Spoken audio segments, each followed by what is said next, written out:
So, Ivan, summer is upon us. Although actually it's been so hot in the UK recently, I think we may have already seen the best of it. We're probably on the downwards trajectory now. And I say that actually, you're in peak winter in Australia, aren't you? So maybe not the perfect time to be discussing summer with you. But for most people listening, I think they're probably going to be approaching summer. So kids coming off school potentially, if they're not already off, but also loads of summer holidays, whether it's a weekend away, big family trip, whatever it's going to be. It's probably one of the most social and kind of turbulent times in terms of getting out of routine for most people's years.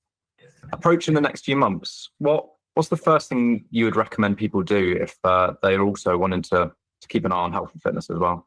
Yeah, no, that's a good question. I think this is one area that a lot of people struggle with, and it's definitely a skill that I've seen takes a long time to develop. All the people that we've worked with, people that are coming in year one, compare how they handled holidays and trips and stuff in their first year of their journey versus year 3, year 4. It's like a world of difference, So I think the first thing that people need to consider is understanding that they are going to have to change the way they handle themselves in these scenarios if they really want long-lasting change. And I think that's pretty much a given. Like, if you expect to act like you've always acted in these scenarios, then you cannot expect to actually change over the long term as well. So I think the first thing you got to ask yourself is, do you actually want to make the necessary changes that are going to allow you to live a healthy lifestyle, allow you to come out of these summer holidays in a better spot, leaner, fitter, whatever your goal is. And once you have that intention in place, and you can discuss with your coach, or, if you're listening to this and you don't have a coach, once you've got your goals and what you actually want to achieve over the next few months, then you can start to think about potential strategies and how to accomplish that. But without that, I think you really just have to have a good hard look at yourself and just have that conversation and just say, look, I really want to come out the other end in a good spot. I don't like the way that I gain 4, 5, 6 kilos every summer holidays break. I want to cut back on my drinking. I want to do whatever it is, right? I think you have to really have that impetus to actually want to put these changes in place. So if that really isn't there and that's sort of being forced on someone, I always find that it's really, really hard to enforce these ideas on people, because unless that person is willing to change their lifestyle and willing to make a few, I wouldn't say sacrifices, just changes that are going to actually skew them in the right direction of where they want to go, then if that's not in place, I just find it's going to be, there's no point talking about strategies, no point talking about hacks or what have you, because that intention, first and foremost, needs to be there. What do you reckon? Yeah, no, definitely. I think what you're saying there about the weight gain over previous holidays and having to change how you've acted, I'm pretty sure you'd probably know better than me on this, but for most people who tend to gain weight over their lifespan, it's not completely linear across each point. There's kind of like spikes across the year, which tend to be around like festive holidays. And so it might be maintenance for 2 months or 3 months. And then there's like a birthday, a trip, Christmas, Thanksgiving, like I said, then it goes up 2 kilos, but then maybe only one of those kilos comes off afterwards. And then it just keeps laddering up over time.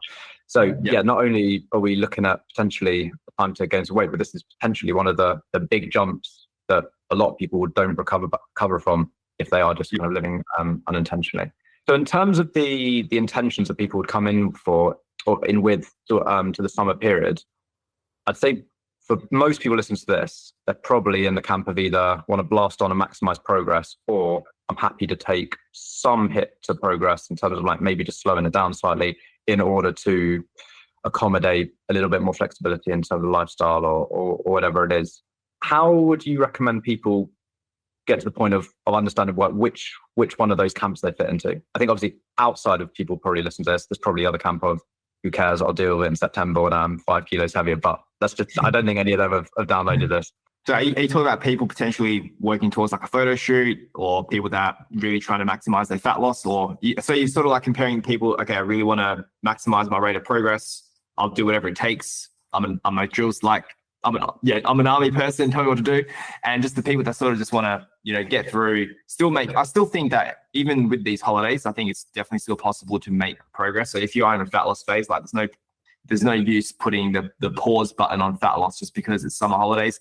I think that's a stupid approach, and you're just going to end up frustrated in the end. So I think you can still definitely be progressing throughout that time. Now, when it comes to depending on how well you want to progress, right? So if you are moving towards a photo shoot, you want to be, dropping that 1 to 1.5% every single week, then your meticulousness and your accuracy and your precision with everything is going to have to be obviously a lot tighter in comparison to the person who is looking to just, maintain or lose at a relatively steady rate, still enjoy the holidays to some degree and whatnot. So with the people looking to maximize their progress, there are definitely things that you can be doing. I think regardless of if we just take a step back and we look at what they're doing day to day, week to week, I don't think that really has to change much. I think if you're weighing everything, all foods that you're eating at home, all foods that you're preparing at home are still being weighed, measured. There's no additional nonsense coming in, no additional snacking,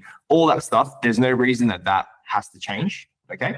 But when we now start moving into social events, or if you're going away on a trip and whatnot, this is where I think working with a coach can be so helpful, because we can guide you appropriately. We can give you concrete tips based on your own situation, based on your own scenario, on how to handle these things. But fundamentally, the way I see it is, the last thing I want people doing is just doing weird and wacky shit where they think because they've got like this Saturday event coming up, they start cutting calories from Monday to Friday, right? That whole, I'm just going to buffer. I'm going to just do a little buffer. So by the time Saturday rolls around, I'm just going to have this free meal and it's not going to impact my weight loss.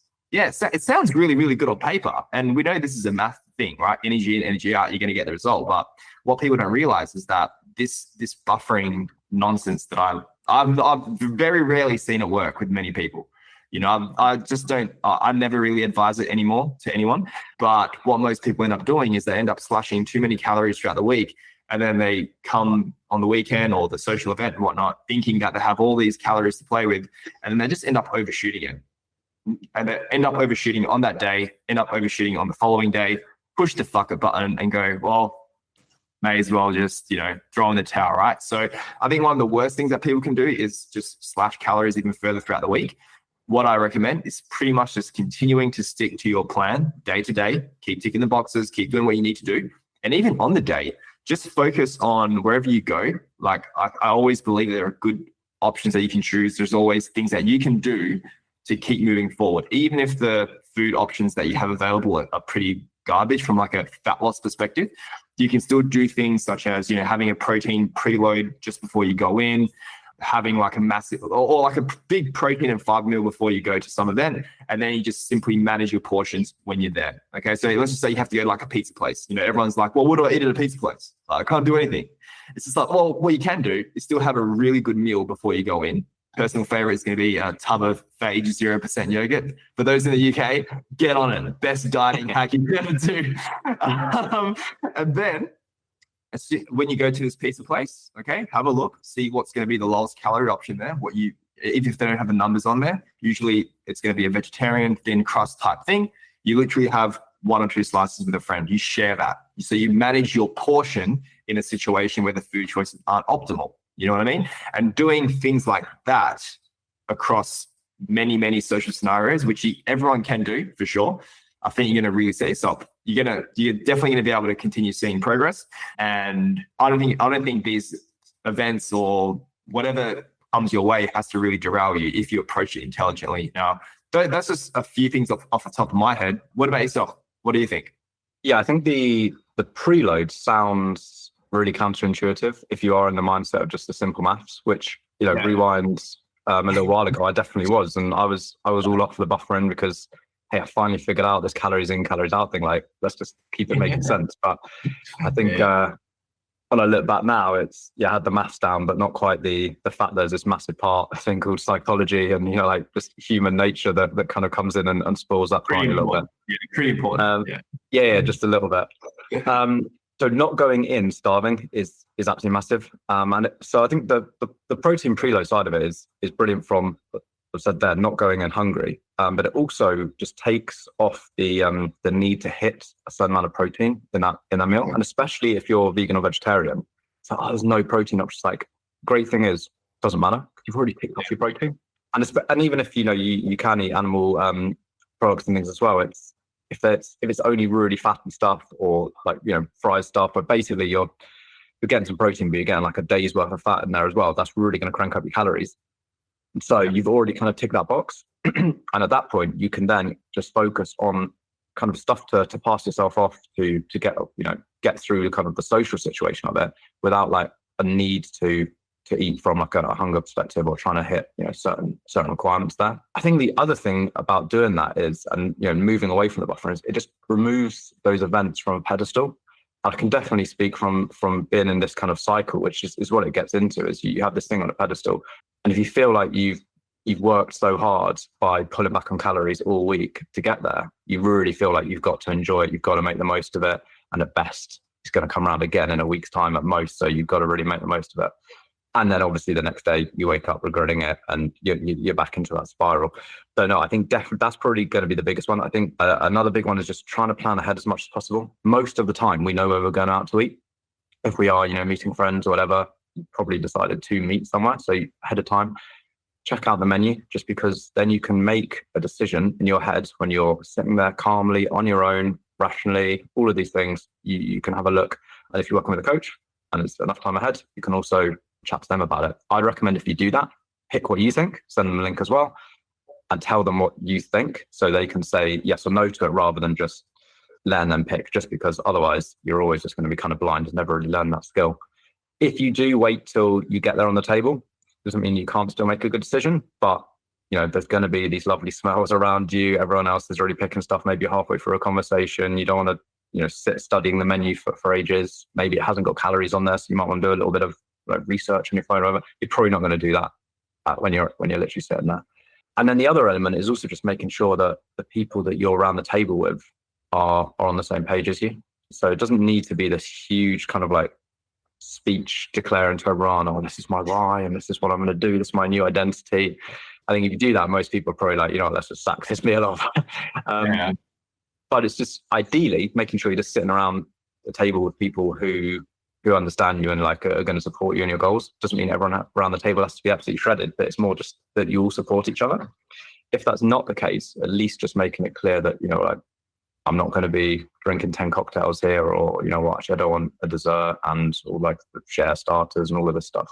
And that's probably the most awkward part of it, but it's way worse in our heads than it ever is in reality. And if you don't make a big deal of it, but you also just do it with conviction, and like, no, I'm okay, or I'm just sticking to this, or whatever it is, and you don't make a big deal of it, it normally passes by. Maybe you have the odd comment here or there, but you just sit with that, and then you can kind of just stay on track from that side of things.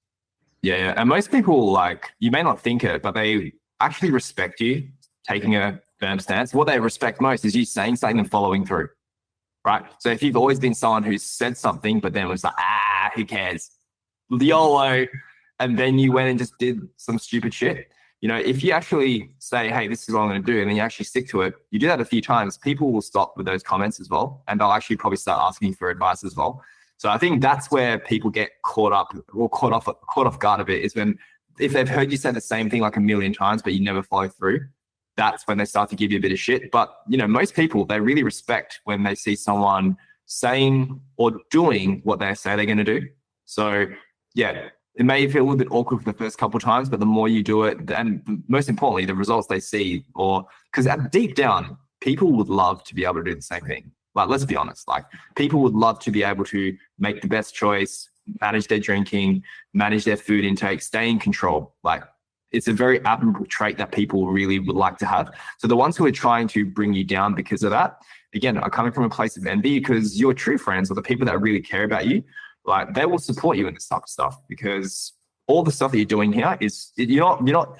And another thing that I talk about is, if you are going to go to these parties and you are going to be conscious about your food and drinking decisions, doesn't mean you have to be a social like hermit. Doesn't mean you have to sit there miserable. Like, be the life of the party, be chatty. You're there to socialize, right? So be social, and you can actually, weirdly enough, you can actually talk to people without stuff in your face. You know that. So like, maybe that's, I don't know, it sounds crazy, but you really, really can. So the thing is, if you make it about, being a life of the party, being lively, being happy, being joyful, and you don't need food and drink to do those things. You just don't. Okay. People will stop talking and they won't say anything. They'll just be like, you do you. I love being with Ed. I love being with this person, whatever it is, So that's another thing to think about. Yeah. And I think it ties into what Ed was saying earlier. Like, don't make a big deal out of it, right? Just say, yeah, this is what I'm going to have, whatever it is. And then aim to just be the life of the, not, you have to be the life of the party, but just be a fun person to be around to some degree. And a fun person doesn't mean the drunkest person there or the person eating the most food. That's not the most fun person. That's a glutton. That's not a fun person. All right. Yeah. No, exactly. And I think if you're sitting there like, oh, I'd love to have that dessert, or like, oh, I can't, and all this kind of stuff, then it's just going to feed into, you know, the other people trying to, like, you know, hype you or anything. But if you just don't make a big deal, just start, the salad's good for me, thank you. So it's like, oh, you just have a salad? Yeah, that's what I'm going with. Yeah. There's only so much people can kind of dig on that, and it is harder at first, and it's a bit of a shame, but the better your results are, the easier it then becomes, because there's the more of that social proof that, like, as you said, you're backing up what you're doing. Yeah. Like if you're, you know, really, really overweight and you're ordering a salad when all the other times you've ordered like a, you know, 4-course, whatever, it's gonna, you know, it's gonna turn some heads and some people are gonna ask some questions.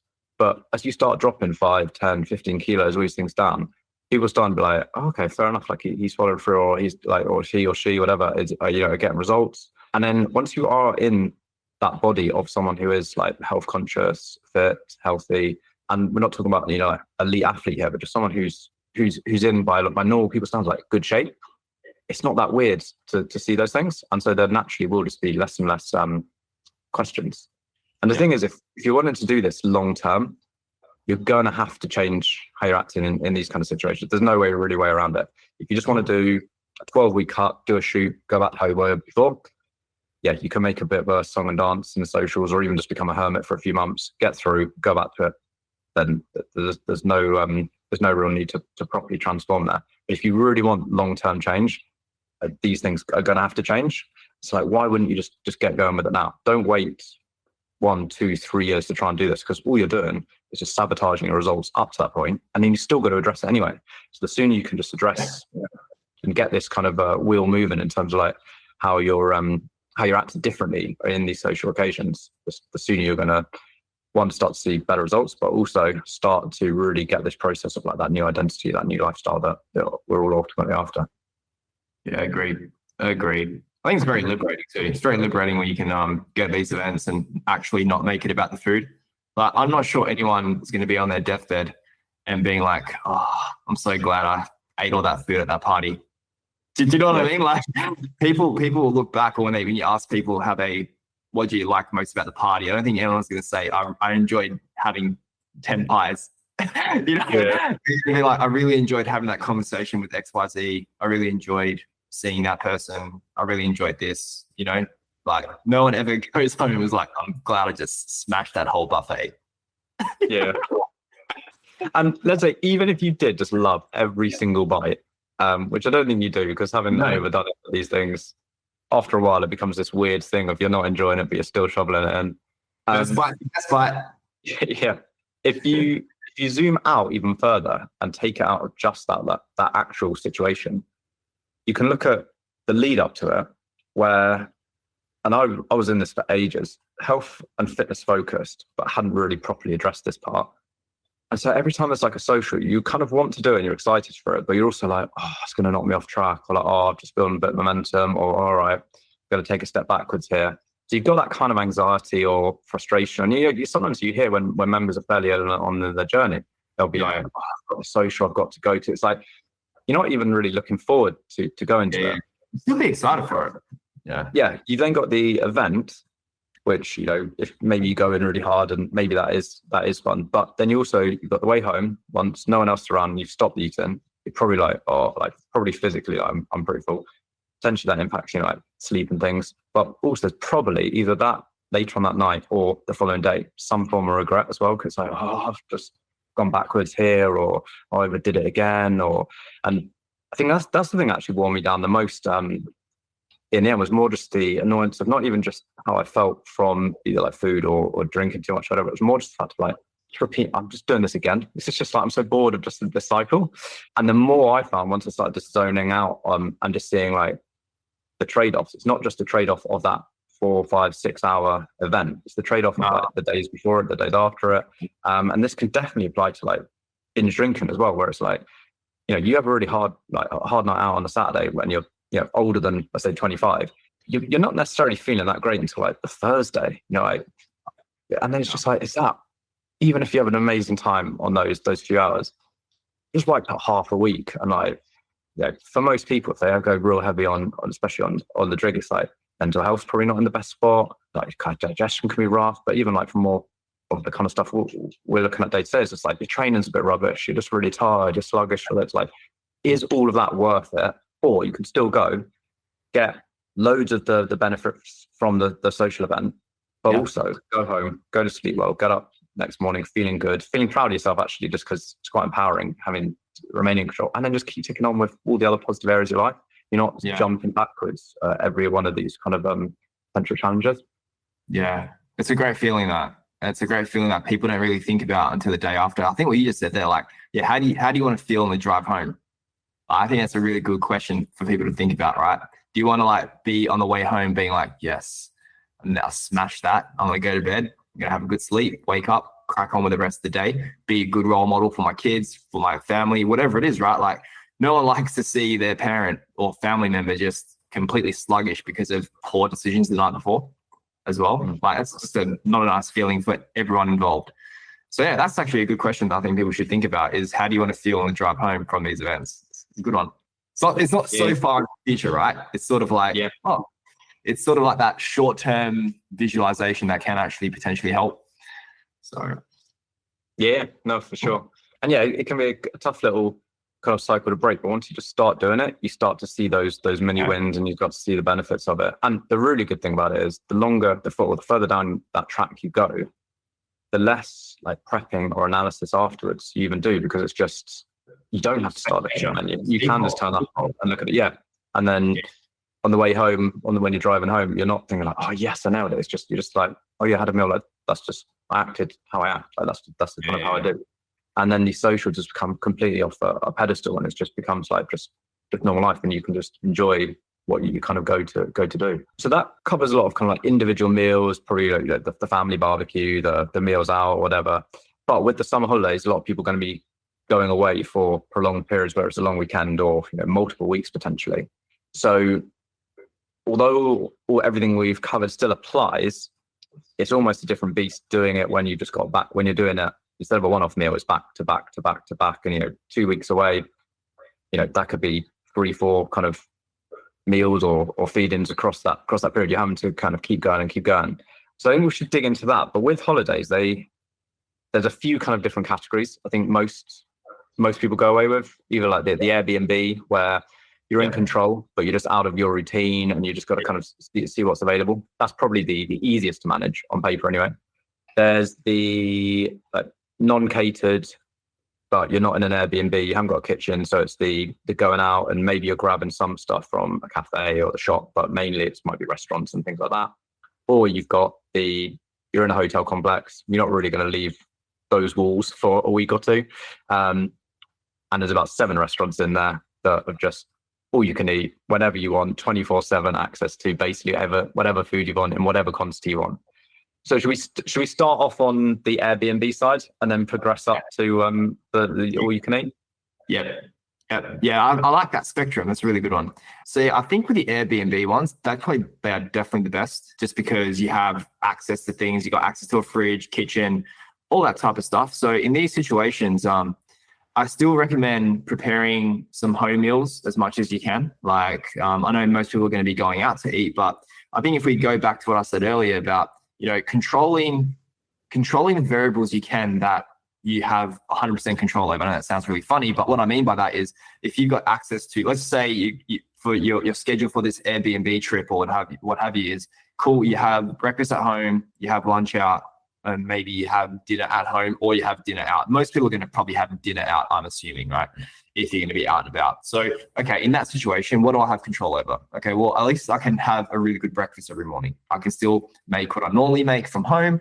I've got eggs, I've got oats, I've got fruit, I've got veg, whatever it is. Like, you can still make a very, very healthy, nutritious breakfast, right? Obviously, if you're going to be out and about most of the day. So a good framework that I like to use with like most people who are staying in an Airbnb, they're not going to be just staying there. I mean, I know I did most of the time when I was away in Portugal, but most people aren't me, right? So I'm assuming that most are still going to be out and about, right? So a decent framework that I like is similar to what we said earlier, I would load up on protein in the morning, especially. So again, I like 3 meals per day for most people in these type of events, 3 meals per day with a few snacks. Well, when I say snacks, I mean fruit, vegetables, stuff like that in between meals. I think can be fantastic additions. For most main meals, I would literally just stick with protein and veg to form the base of these meals. So go heavy on the protein, go heavy on the veg. If you don't have access to like weighing scales and whatnot, I like to just say, look, you can do the whole like, oh, quarter plate this, half plate this. Like, for most people, if now this could sound a little bit silly, but eat as much protein and veg as you want at these meals. I think could be like, if you follow that, like you're going to be pretty full if you just smash that, you know what I mean? So keeping at least 2 meals like that, like really very protein and veg heavy. And then maybe having 1 meal where you go out, most people want to go out to a fine dining restaurant. They want to go out to a nice place. That's where I would say, okay, look, go out still in that meal, still prioritize protein and veg and stuff if possible, but then don't be afraid to then add in the additional items that you want to have. Like whether, if you're going to Italy and stuff, you want to try some of the pasta, you want to try some of the pizza, like go for the thing that you want to go there for, right? So I think it's if you're going to go out and you're going to go to these places where you've never been before, I think it's pretty fun to maybe like try different things you haven't tried before, have meals that you don't normally have at home. But again, you can do these things in moderation. Remember, as I said earlier, the first bite is the best bite. You don't need to go to Italy and smash like 10 bowls of pasta. You can just have one nice bowl of pasta, right, at the dinner or what have you, right? So that is the way I would pretty much approach most of these events most of these trips for most people, is very, very protein and veg heavy throughout the day. I would also add in some fruit snacks in between there. I think that can be cool. I don't like to, again, you can say, oh, cool, I'm just going to have 2 pieces of fruit in between meals. You can do that. But I personally think most people can maybe eat intuitively with that type of stuff. Like if you just eat as much as you like of those things, like no one's going to have like 10 apples, right? Most people maybe like 2 apples, right? So maybe just eat as much fruit as you like throughout the day and eat as much protein and veg as you like. You're naturally going to feel quite full. And then when it comes to dinner time, great. Enjoy a pasta dish, enjoy a pizza dish, enjoy something that you really enjoy. Oh, I know it sounds funny, but keep every other meal pretty much nice and structured, with the other meal a bit more indulgent. That's the way I would go. What about you? What do you reckon? Yeah, no, I think not overthinking the protein and veg and fruit stuff is great. And yeah, I think you'd have to be doing something pretty wacky to make that not fit. I guess just for anyone who's a little bit unsure, just if you are going to do that protein, just make sure it's lean protein sources. Don't start doing that with like lamb. Yeah, really, really fatty stuff. Or start thinking that your chicken goujons that you got out like the frozen aisle in the supermarket or whatever is that's fine. You can probably smash a right few packets of them, and you're not just getting protein there. So yeah, I think as long as you just go for your standard lean protein sources, that sounds great. And yeah, I tend to go with the fruit as the snacks because it's so easy to pick up when you're out and about. Most places sell fruit, very easy to transport. You don't need a cooler bag or anything like that. Good amount of volume for the amount of calories. Ed is the fruit guy. Yeah. He packs a ton of fruit. I was so impressed when I was in the UK. It was so good. But it's just so quick and easy and convenient, isn't it? I know. So yeah, and I think sometimes people really worry about making sure they get enough protein across the day, and so we'll pack up loads of protein snacks. It's not to say that that's always wrong, but I think there's potentially you can fall into the trap of if you're already following those guidelines, you're going to hit your basic protein requirements anyway, and so you don't need just 500 grams of protein. Like if you're doing what you've just said there, Ivan, but with your 3 meal things, you've already going to cover it, and so potentially you're actually just adding in like a lot of calories, because this doesn't say that protein bars can't work, or these what protein version of any food you can get these days. It's not to say that can't work, but say you have a couple of protein bars that you don't actually need that protein because you've already kind of hit enough protein. And like, let's say you just had a couple of apples, like you said, you're probably going to consume less calories from the apple and be like more full from it potentially. So yeah, my go-to with the snacks is normally that. I think the evening meal, I think just for anyone listening, is it's probably the most context dependent. And this is where like you really need to chat to your coach about where you're at. If you're a couple of weeks out from the shoot, then yeah, sorry, you're in Italy, but you're not eating. Yeah, you're not eating like you're in Italy. If you're deep in investment, that I'd say that what we've said there is absolutely perfect. And then for everything in between, there might just be a little bit of balance of you're in Italy for a week. All right, maybe you tick off these two items that you really want, or it's potential of you get that pizza that you guys want, but as you said earlier, Ivan, about maybe you're sharing it. You get a salad for yourself, and then you're sharing the pizza, so you end up with 2 or 3 slices or something like that. And that's where the fine tuning, the real individualization, I think, comes in more and more. Yeah. Okay, so I guess that's not really too dissimilar to like that middling category of just being out and about the whole time. Probably means you can't nail it's a little bit harder to do the breakfast, but picking up a tub of zero fat yogurt and a punnet of blueberries and just smashing them together, eating them on a park bench or something. Sounds a bit campy when you say that, but put yourself in Central Park or somewhere in Italy, or like these nice locations. That's potentially a way of doing something very similar. I think my go-to in the UK was literally just 450 grams of phage. That's what you guys do there, hey? 450 grams of just like that with, I think it was just like 200, 300 grams of fruit for breakfast. I'll just have that most days. I felt great. Like I felt full. I could go a good couple hours without eating again. I like even another good hack for other people could be just even black coffees throughout the day. Again, if you're a bit sensitive to caffeine, maybe just don't stop after 12 p.m. But long blacks, Americanos, Americanos and long blacks are quite different. They're actually not the same. Yeah, I asked someone recently, I was like, what is the difference there? Because it's, I wasn't sure. I think it's literally just the order and where you put the water and coffee in. But it does taste different. Water and then coffee, yeah. It does taste different. I remember the Americanos were really nice in the UK. I really like them. They're much better than the long blacks that we have here. Because they don't do Americano here. They do long black.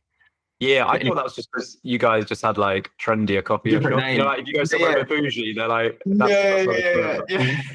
I didn't realize they were different, but we'll get back on topic. But black coffees, I think they can be really great throughout the day. Keep you going, give you a bit of hydration as well. Can blunt appetite as well. So that's a really good little hack as well. But that was my go-to was 250 grams of fruit with the phage yogurt. It's fantastic. So good. So filling. I think your trip's actually a really good example because I think you booked a place to come over thinking it was kind of a Airbnb style. You had a little bit going on. Yeah. I messaged you to say, have you arrived? Next thing you know, you're absolutely fuming, showing you your room. I think you didn't even have a fridge. Did you have like a minibar fridge or nothing? No fridge, no nothing. I had a kettle. So I had to MacGyver that. I had to get I had to steal a bowl from the communal kitchen because there was nothing in my room. I had to get little oat sachets. I think those sachets became super helpful. Didn't have to measure anything. I was like, cool, 2 of these, 3 of these, 100 grams, whatever it is. So those were really convenient. But I had to work with what I got. So I had to wait until any stores open first thing in the morning. So M&S, I think opens at 7. I think that was the earliest that I could go in and get breakfast. So, because I had nowhere to store my food. So it's a bit annoying, but you do what you have to do, right? Yeah, no, exactly. I think not quite as extreme. When I was got to Brisbane when I was in Australia, I had something similar. I thought it was more catered than it was. It basically had a minibar fridge, and it luckily had a microwave. But I just emptied the minibar, put it on the side, and then just went to the shop and kind of filled it with what I could. And it was oats in the microwave, some microwave rice, some pre-cooked chicken stuff, and they're not microwave. Microwave. That's really good as well. Oh yeah. And they're not going to be the best meals you ever have, but they're going to tick the box. They're going to keep you moving in the direction you want. And like you said, if you nail the times that you're in as much control as possible, you make the most of those. Yeah. It means that when you do have those meals out where you have less control, now you still have some control because you do get to pick what you have on the menu and you do get to pick how much you put in your mouth. But if the closer you are to nailing as much of it as possible, then it's just that even if the rest of it isn't quite as accurate or as in line with the goals as you want, it's a smaller proportion. If you don't make the most of that, if you're in an Airbnb and you decide, I'll just get some donuts in for breakfast, really missed an opportunity to put yourself on a good track when the other meals that day are likely not going to be as optimal. Exactly. And it covers that whole what we said earlier, right? Never go into these things starving. And I think that's the same for any social event, even on these holidays, right? You don't want to go, like, even if you're like really looking forward to a certain meal at dinner time, people like, I'm going to fast all day so I can really enjoy this meal. It's like, you don't have to do that. Like you can still eat normally. And even today, even though I'm not dieting and stuff, I'll still eat something before I go to a restaurant just because I enjoy doing that. And I don't want to get there and play the waiting game. We all know that if someone's a bit late, food comes out late, all that type of nonsense, right? So, you always got to be prepared. And again, if you guys catch yourself in that scenario, what works well is just hydrating. Having diet sodas come onto your table, I think is a really, really good hack. Even just normal water can be a great way to sort of just kill that time while you're waiting for the meal, which can sometimes be a little bit awkward for people, especially if everyone's like ordering starters and whatnot. Having a diet soda, having something in your hand, I think is just a really, really nice hack for those people who are a little bit uncomfortable with just sitting there with nothing. So I think that's a good like in-betweener, right? Yeah, definitely. And the more hungry you are when you get there, the better that bread's going to smell when they just put the basket in the middle of the table, and the harder it is going to be to keep your head in a good spot for sure. Yeah. So then the one I think that on paper actually is an amazing option, but I think because of psychology and things can actually be very challenging, is the all you can eat. So the all-inclusive holiday where you paid kind of potentially for everything up front, and now it's up to you to get as much value for money as you possibly can, is often the mindset. Now I say I think it's potentially amazing on paper because depending where you go, and I've been to some nicer ones and less nice ones, but you've got an array of food with just loads of different options. There's almost always salad options. There's almost always some kind of like leanish protein options, as well as all the other stuff, the build your burgers and everything else. I've never been to one that hasn't had at least some kind of health conscious, or maybe not even intentionally health conscious, but like things that do line up with a potentially like nutritious meal. And you're in 100% control of your portion. So if you're in the right mindset, it's absolutely amazing. The challenge, obviously, in the real world is that you have to negotiate that mindset thing, because as much as there's the amazing options, I kind of view it a little bit as, when you start working from home, you're like, oh, it's amazing, I can control my time.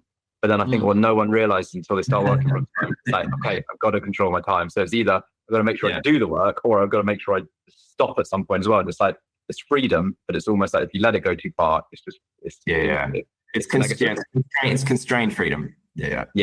And that's where I think going in, as we said before, like, with some kind of plan, some kind of guidelines, is so important. So if you just get there and you're like, oh, okay, I'll just play it by ear. That's not going well.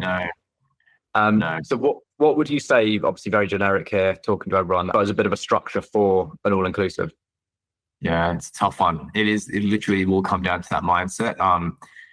And the whole like get your money's worth type thing, I think it's definitely the wrong mind frame to have, because in my opinion, getting everything you can out of an all-inclusive isn't stuffing your face so you're incapacitated for like hours on end and just laying there like a little piglet in the mud hours later. That's not you enjoying the all-inclusive. I'm sure there are other things in that all-inclusive that you want to be doing.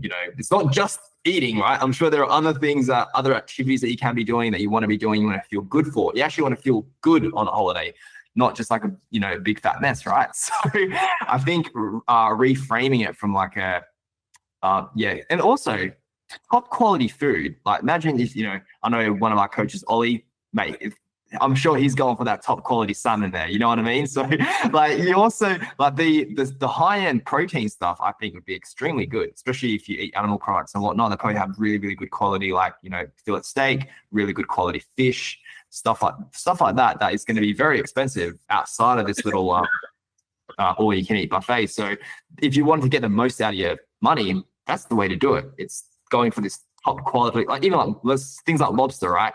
Stuff like that is extremely expensive, but really, really good quality protein. So I would still go in with, okay, I'm going to load up on as much protein as I can, good quality stuff, as well as I'm going to load up on half a plate of veg as well. And then once you've done that, so maybe just go in with that first and then say, but I also want to try this and this because I really like those things, right? So you're still following the structure of eating as much protein and veg as you like, but then being like, okay, after I've done that, you're probably going to be in a better headspace to manage your portions more effectively. So one rule that I always like to go by with these type of things is, if you are looking forward to a meal out and you want to have this certain item, still have the protein and veg before you have that item, right? So even when I'm at home and stuff, like I'll always eat my protein and veg first, and then I'll have the carbs after, or whatever it is, like the rice or the fruit, or whatever. I know it sounds really stupid for most people, but it's there's still like wholesome food, right? But if you approach it from that perspective, that desire to just stuff yourself, I think, is going to go down quite a bit, So it's sort of like stuff yourself with veggies and protein, and then add on top whatever you feel like for that evening, So give yourself permission to eat. I hate that word, permission to eat.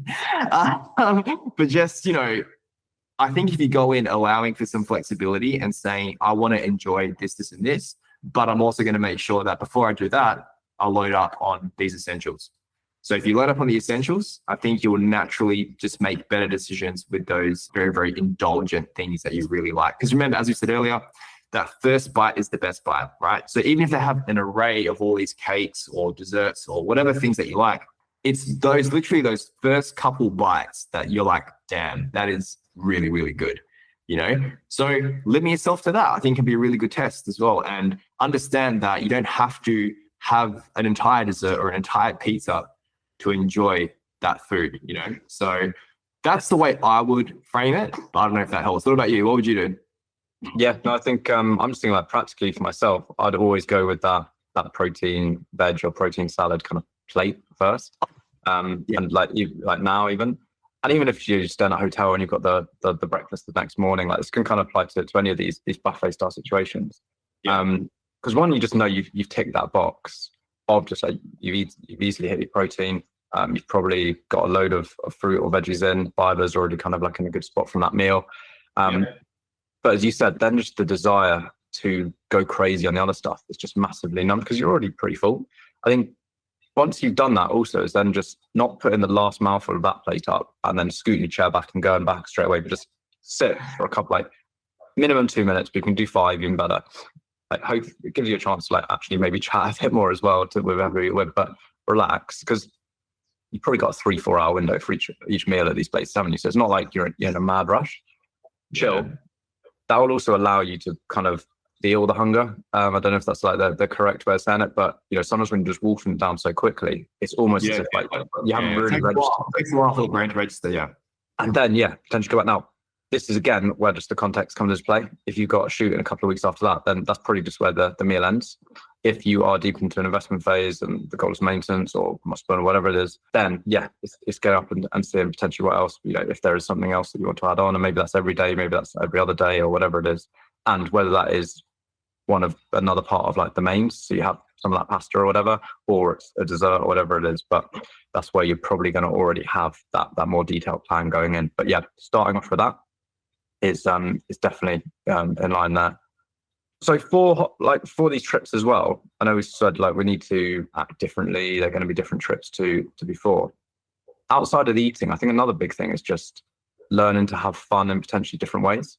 Whereas previously, maybe all of the fun and all of the day and all of like the holidays built around big meals, and then also probably like being in the bar at night. And it's not to say that those things are completely removed, because obviously everything we've said, you're still going to be going down and having the food as well, but not making that just the sole focus or the highlight of the holiday. And it doesn't mean that you have to be doing these mad exercise classes every single day or anything like that, but just doing other stuff. Like most places you go to are probably going to have really good weather, really good scenery, or like really cool places to visit. Like I say, you go to Europe and you're in somewhere like Rome or something, there's loads of cool stuff to do. You're going to be walking around loads. You're going to be really active from that side of things. Let's say you're in Spain or something, you can go walking along either the coast or the mountains, depending on where you are. Same to, if you're in Asia, all these things like this. Wherever you're at, there's amazing places to go and see and ways to be active. And hopefully the longer you're kind of in this journey and you're getting fitter, getting healthier, the more enjoyable these things become, because you can do a hike without it killing you. And, you've been in bed for a day, you can just do it, have fun. And it's, as much as it's fun in itself, the other really good part of it is just, it takes you away from just sitting around, because really easy Yep. when you are just sitting in these resorts. You're sitting there, Yep. as well as like the actual restaurants. They've normally got a little bar by the pool where they've got on tap burgers and chips or churros, as well as beers and all of these things. And it's also you Yeah. can't like go to the pool and relax and enjoy yourself. But it's if you're earlier on in the journey, you want to be sitting there with that temptation the whole day, or you could be walking along the coastal path, seeing the stuff and just not even having to think about the food, just enjoying being the views and being, with the people you're with and things. Yeah. This extends beyond like the holidays and whatnot, but even when it comes to just dieting in general, like one of the best hacks, if you can call it a hack, is just being busy, doing stuff, being productive, work, doing exciting stuff, doing your hobbies. All that stuff is a fantastic way just to make it much easier to stick to your diet, because if you're doing stuff that you like, hopefully the stuff that you love doing isn't just eating. But that's a really, really good way to stay not so food focused, is when you're actually doing stuff, engaging in other stuff, taking yourself in a different environment. Like all that stuff, I think, is very valuable in a dieting sense in general, but I think it's even more valuable on a holiday for sure. And especially, make the most of it, because when you're out and about, you're in a new environment, you've got things to see. It can be very easy just to manage overall hunger because of just being in a new place. Make the most of it. Yeah, be active, get moving, treat this holiday like a different holiday. As I said earlier, you gotta find other ways now to live your life. And one of those ways that, the people that we see succeed on holidays the most are the ones who come back and they just tell us about all the stuff they did. Like, you know what I mean? They talk about, we did this adventure, we did this. It was very little about the food. It was simply about exploring and doing stuff, So that's what I've seen as like a big evolution from a lot of our members these days, is when they come back from holidays, those are the things they're talking about versus, I just caved into every single meal. I couldn't control myself. That stuff maybe happens in like the first year, but we do see that improve as people are spending more time in their journeys and are developing the skills of all the stuff that we've been talking about today. Yeah, because already you've got on a plane or a boat or whatever to go somewhere. Yeah, you could have just sat around the table and stuffed yourself at home. Like if you've gone all the way to this place, like just do something cool that's there, and make the most of it. Oh, so I think we've covered intentions going in, plans when you're there, the social side of things as well. But what about when you come back? You've hopefully done a good job, but you've been out of routine for a week, maybe 2 weeks. You come home, maybe jet lagged. There's meals haven't been prepped. It's not just in the real world. It's not as easy as just walking back in and straight away everything going. What kind of tips do you have to make sure that the holiday doesn't then extend for another week before they're actually kind of like back in doing everything properly? Very good question. One thing that I think is very valuable is just preparing some meals in advance. So before you even go, even if it's like 1 or 2 days worth of food, like just putting them in the freezer before you head off, and then coming back and then just like defrosting. Literally, if it's just 2 or 3 meals, I think that can be enough to set you up for the following day. Or just if it doesn't have to be anything crazy, just at least have some protein and veg prepped for when you get home. So that could be a really easy way just to get back into the swing of things from a nutrition perspective. What could it depends on how long you go away for, right? Because there are certain foods that can potentially stay in the fridge so that when you do get back, you can just prep them pretty quick. Do you know what I try to do? I try to leave overnight oats when I left, and when I came back, like two weeks. Don't do that. Well, what happened there? They shrunk into like nothingness. It was just bad. It was bad. So that experiment failed. So, but having meals prepped so that when you do come back, they're just there ready to go. I also think, with those frozen muscle meals that they're everywhere these days, right? You can get like something that's very similar to your calories and macros. Keep them in the freezer, so when you get back, just pop them in the microwave. Super simple. You got like 2-3 meals there. So I would definitely be preparing before I head off. So when I do get back, there's a good feeling knowing that there's food when you get home. Even when I got home from my recent trip, my partner actually stocked up my fridge before I even got home. Oh, legend. I was just like, you know me well. So that was really helpful, just having food ready to go right from the get-go. So that was super good. And then I think when you get back, just to get yourself back into routine and rhythm, get up the following morning, try to expose this, try to expose yourself to some sunlight, have breakfast at your normal time that you normally do back home. Try to get that routine back.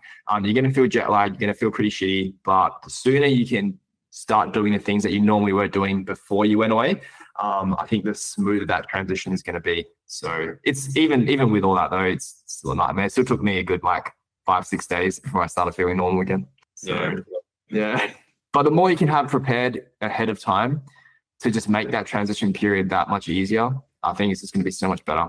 Yeah, no, for sure. I think the better you can make that first meal back, the better it's going to be, not just from results perspective, but just from that mindset side of things. And if it can be the perfect, or I say perfect, just like your usual, your kind of fully on plan kind of style meal, then brilliant. But even if not, just making it that,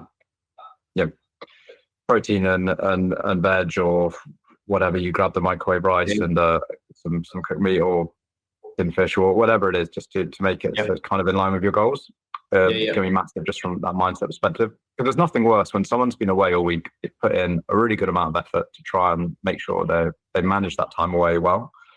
And then they'll come back and be like, oh, there's no food in the fridge, so we all just ordered pizza. And I say pizza. It's like, well, you didn't even do that the whole time.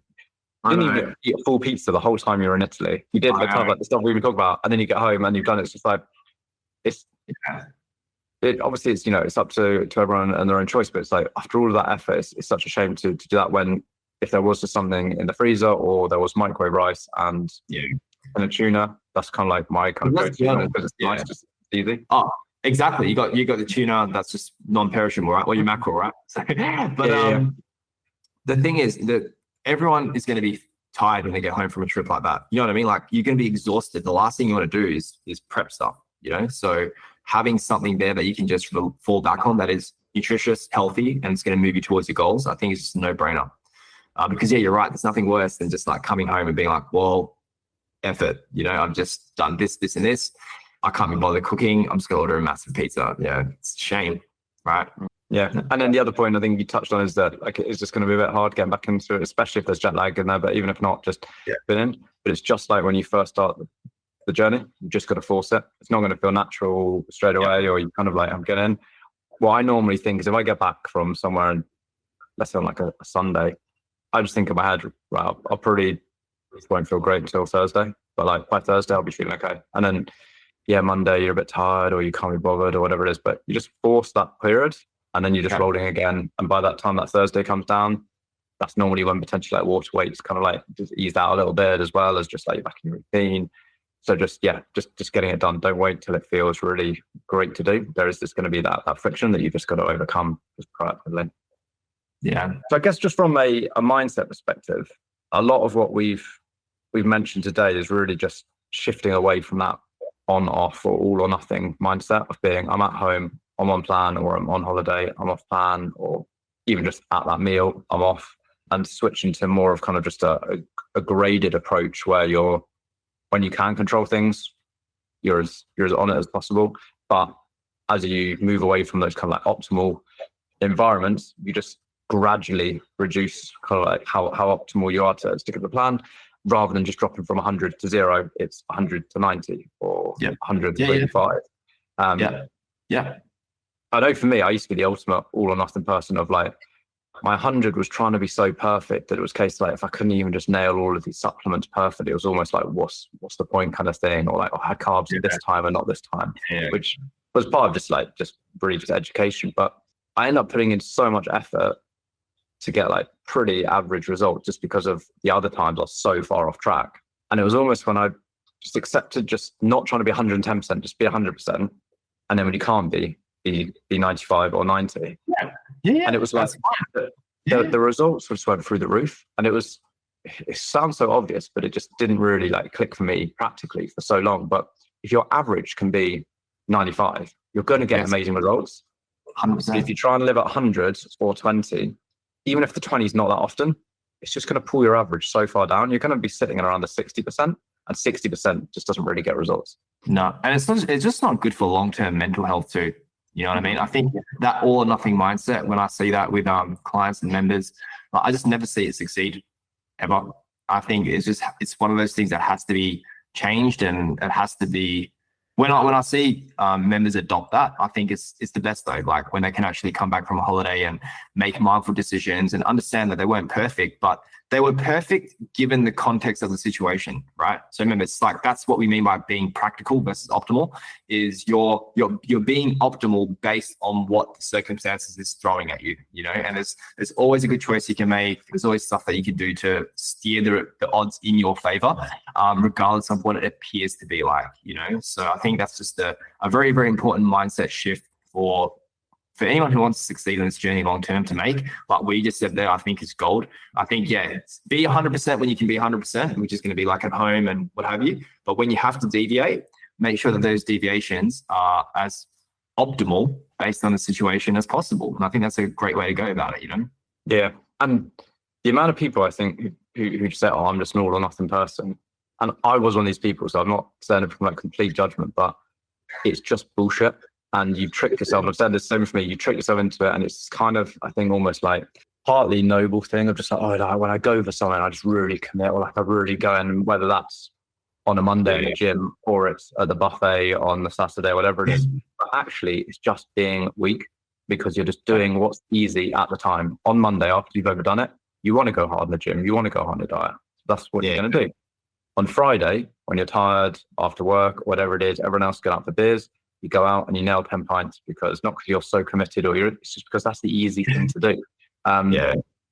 And you know, it's not this thing of just, oh, when I commit, I really commit. It's like, no, you just do what's easy. You go with the crowd and you do what's easy. What's actually hard, but more fruitful is doing what you need to do regardless of how you're feeling the whole time.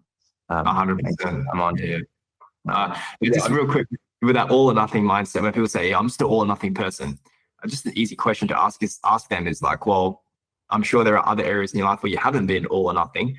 So when your car broke down at one point, were you just like, fuck it, I may as well just get a new car, right? Let's just total this thing, throw it off. Oh yeah, the gearbox went, so I just set off fire. Exactly. Just get a new car, right?